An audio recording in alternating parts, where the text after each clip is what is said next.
আমন্ত্রণ খেলাধুলা নিয়ে ইন্ডিপেন্ডেন্ট টেলিভিশনের নিয়মিত আয়োজন যত খেলায়, সাথে আছে ফরিদা বকেয়ারা। শুরুতেই জানাবো শিরোনাম। বার্বাডোসে টি-20 বিশ্বকাপ ফাইনালের রোমাঞ্চ, ভারতের দেয়া 177 রানের টার্গেটে ব্যাট করছে সাউথ আফ্রিকা।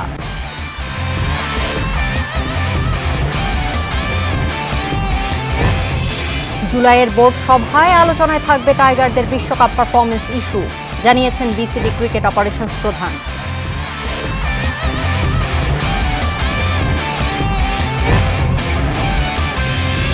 বাফুফের বর্তমান কার্যনির্বাহী কমিটির শেষ বার্ষিক সাধারণ সভা অনুষ্ঠিত, নির্বাচনের বছরে বাড়ানো হল 4 কাউন্সিলর।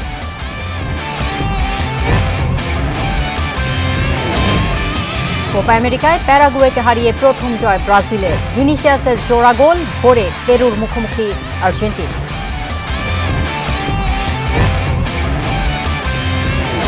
এবার বিস্তারিত, শুরুতেই টি-20 বিশ্বকাপের খবর।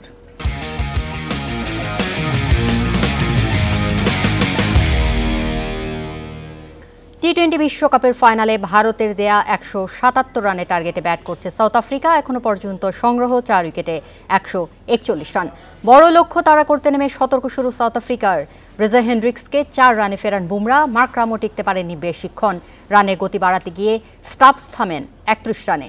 39 করে ডিকক আউট হলে চাপে পড়ে প্রোটিয়ারা। এর আগে ভালো শুরুর পর কেশব মহারাজের জোড়া ধাক্কায় চাপে পড়ে ভারত। প্রথমে রোহিতকে 14 রান আর পান্থকে শূন্যতে ফেরান প্রোটিয়া স্পিনার। সূর্যা কুমারও ফেরেন দ্রুত। কোহলি অক্ষর জুটি চাপ সামলেছে। অক্ষর 47 করে রান আউট হলে ভাঙে 72 রানের জুটি। 48 বলে 50 করেন কোহলি। পরে ইয়ানসেনের শিকার হয়ে ফেরেন 76 রানে। শেষ দিকে দুবে ও পান্ডিয়ার ঝোড়ো ব্যাটিংয়ে 176 রানের পুঁজি পায় ভারত। 2টি করে উইকেট শিকার মহারাজ ও নরকিয়ার। টি-20 বিশ্বকাপের ফাইনাল নিয়ে আলোচনা করতে এই স্টুডিওতে আমার সঙ্গে আছেন ক্রীড়া সম্পাদক রাকিবুল হাসান। রাকিব ভাই, আপনাকে স্বাগত। ধন্যবাদ। ডেভিড মিলার তো ম্যাচের গতিপথ পাল্টে দিয়েছেন। এখন পর্যন্ত প্রত্যাশা কি সাউথ আফ্রিকাকে এগিয়ে রাখছেন কিনা?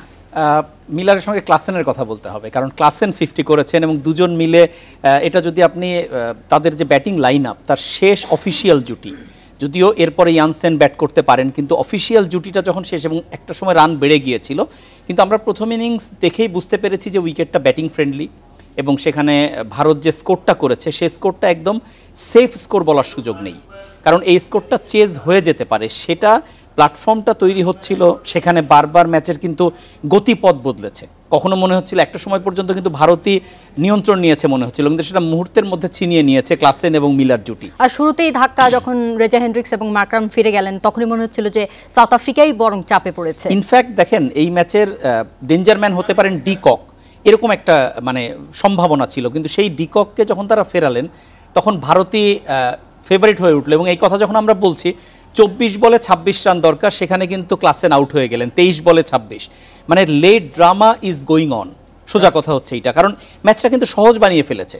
আপনি 24 বলে 26 রান ক্লাসেন মিলার উইকেটে, এরকম একটা জায়গায় চাপে পড়ার কোনো দরকার নাই, কিন্তু সেখানেও একটা অনেক বাইরের বল চেস করতে যেয়ে ক্লাসেন তার উইকেটটা থ্রো করলেন। আমি একদম স্ট্রেট এই শব্দটা ব্যবহার করব, থ্রো করা, এবং যে কারণে কিন্তু লেট ড্রামা, যেটা আমি বলছিলাম যে এখন 5 উইকেট পড়ে গেল, এখানে যদি বুমরার ওভার বাকি আছে, সবকিছু মিলে আবার একটা নাটক কি হবে শেষ পর্যন্ত আমি জানি না। আউটের মতো সেরকমই হতাশাজনক ছিল কিন্তু ডিককের আউটটাও। ডেফিনেটলি ডিকক তো আগে তাকে ফেরানোর মাধ্যমে ভারত ম্যাচে ফেরে, কিন্তু ভারতের ম্যাচ থেকে আবার এটাকে সাউথ আফ্রিকার ম্যাচে নিয়ে যায় হচ্ছে এই জুটিটা, এবং সব কিছু সহজ করার পরে সেই লেট ড্রামাটা এখন শুরু হলো। এই ড্রামার শেষ আমরা হয়তো এই যত খেলা করতে করতেই বিশ্বকাপের ফাইনালটা শেষ হবে, সেখানে সাউথ আফ্রিকার প্রথম নাকি ভারতের দ্বিতীয় টি-20, এটার অপেক্ষায় আমরা থাকবো, কিন্তু অবশ্যই ম্যাচের শেষ ওভার পর্যন্ত নাটকটা থাকছে বলে আমার মনে হয়। ফাইনাল ম্যাচটা ভীষণ রকম উত্তেজনাকর হচ্ছে, যেটা আপনি বলছিলেন যে প্রায় কয়েক ওভার পরপর ম্যাচের গতিপথ পাল্টাচ্ছিল।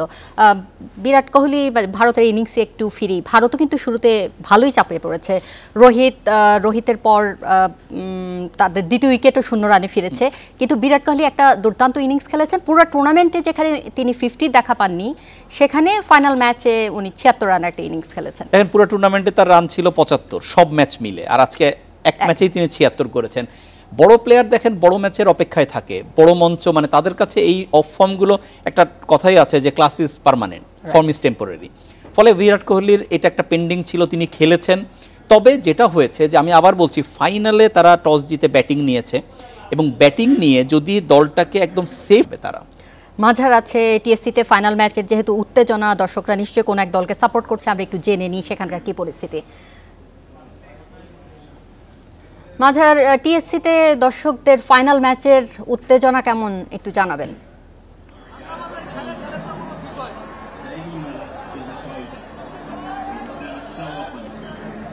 না, অবশ্যই আপনি ফাইনাল বলছিলেন যেমনটা হওয়ার কথা ফাইনাল ম্যাচ তেমনটাই হচ্ছে, এবং সমর্থকরা কিন্তু সেই সেলিব্রেট করছে না এখনো, তবে সবাই বসে আছে, অপেক্ষা করছে আরো ক্লোজ ম্যাচটা হোক, আর ভালো ম্যাচ হোক। এর আগেও বলছিলাম যে এরকম ম্যাচে আসলে বাংলাদেশ সমর্থকদের জন্য প্রাপ্তি তেমন কিছু থাকে না, একটাই প্রাপ্তি যেন ভালো একটা ম্যাচ হয়।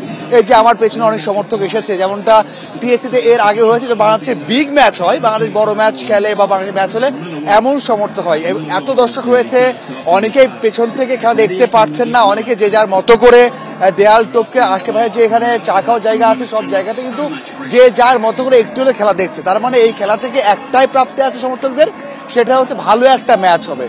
এখন পর্যন্ত কিছুক্ষণ আগে মনে হয়েছে যে সাউথ আফ্রিকা একেবারে ইজি জিতে আছে, এখনো তারা এগিয়ে আছে, নিশ্চিতভাবে এগিয়ে আছে। তারপরেও আরো একটা উইকেট যদি হারায় সাউথ আফ্রিকা, যে অপেক্ষায় হয়তো বা ভারতের সমর্থকরা এখনো আছে যে ডিককের একটা বড় উইকেট বা পরপর নিয়ে গেলে হয়তো বা কাম ব্যাক করবে, সেই সম্ভাবনা নিয়ে অনেকেই অপেক্ষা করছে। অন্যদিকে সাউথ আফ্রিকার সমর্থক যারা রয়েছেন তারা কিন্তু এখন উদযাপন শুরু করে দিয়েছেন। এক কথায় আপনি বলছেন ফাইনাল ম্যাচের যে উত্তেজনাটা, সেটা কিন্তু প্রত্যেকটা ওভারেই দেখা গেছে। কখনোই দেখা যায়নি যে কেউ 3 রানে বা 4 রানে জিতুক, এরকম একটা উদযাপন, একটা ভালো একটা ম্যাচও মনে রাখার মতো। এছাড়া কিন্তু বাংলাদেশের সমর্থকদের তেমন কিছু পাওয়ার এখান থেকে নেই, এবং আমি দেখেছি, এখনো দেখছি, সেই শুরু থেকে সবার মধ্যেই কিন্তু একটা ফাইনাল ম্যাচ দেখছি, সেই আমেজ কিন্তু আছে। মাঝার, অনেক ধন্যবাদ আপনাকে। রাকিব ভাই, ম্যাচ আরো ক্লোজ হয়ে গেছে, 20 বলে 21 বলে 25 রান এইরকম, ইনফ্যাক্ট 19 বলে 23 রান, এখন 19 বলে 23 রান, তাহলে আরো কমে গেছে। মিলার আছেন, মিলারের সাথে পেস অলরাউন্ডার মার্কুস জেনসেন। ঠিক এই জায়গায় এসে যদি কোনোভাবে সাউথ আফ্রিকা ম্যাচ থেকে ছিটকে যায়, সেটা আসলে খুবই দুর্ভাগ্যজনক হবে। সেটা যদি হয় তাহলে তাদের নামটা একেবারে কি বলবো, স্ট্যাম্প পেপারের মতো চোকার হিসাবে দিয়ে দেওয়া যাবে, কারণ সেই একই ঘটনার একটা আশঙ্কা দেখা যাচ্ছে, যেটা তারা যুগ যুগ ধরে তাদের পিছনে লেগে আছে। এবং বিশেষ করে এবার তো প্রথম ফাইনাল, এর আগে তো নকআউট স্টেজ মানে আমরা সেমিফাইনাল বা কোয়ার্টার ফাইনাল এগুলোকে বুঝি।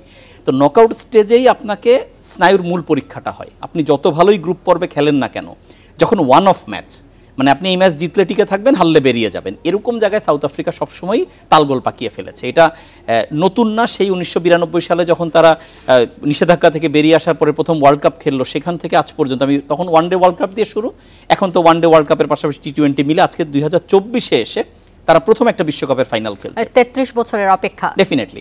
ফলে এরকম একটা দল যদি ফাইনালে এইভাবে সবকিছু গুছিয়ে ফেলার পরে, আপনি বলছিলেন যে এখন মার্কো ইয়ানসেন এবং তার পাশাপাশি হচ্ছে ডেভিড মিলার, মিলারের দিকেই দায়িত্বটা বেশি, কারণ দীপা মানে মিলার যদি এই জায়গাটা ফিনিশ করেন তাহলে সেই জিনিসটা একটা অনেক বড় ব্যাপার হবে, এবং তিনি দলকে প্রথম বিশ্বকাপ উপহার দেবেন। ফলে সেই সুযোগটা হাতছাড়া করবেন না বলেই আমার মনে হয়।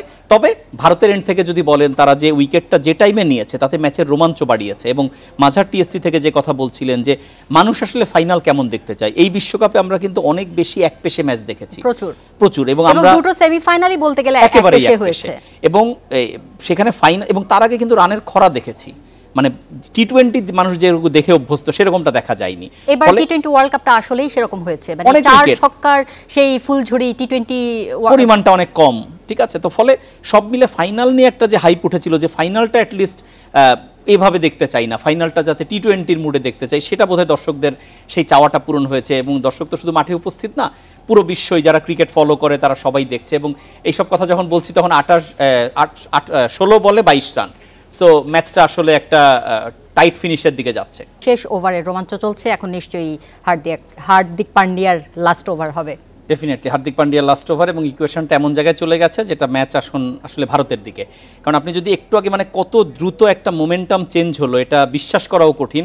আপনার হিসাবটা ছিল 24 বলে 26, সেখান থেকে আসলে এই লেট ড্রামাটা হলো, এবং যে ড্রামাটা পুরোপুরি ভারতের দিকে চলে গেল।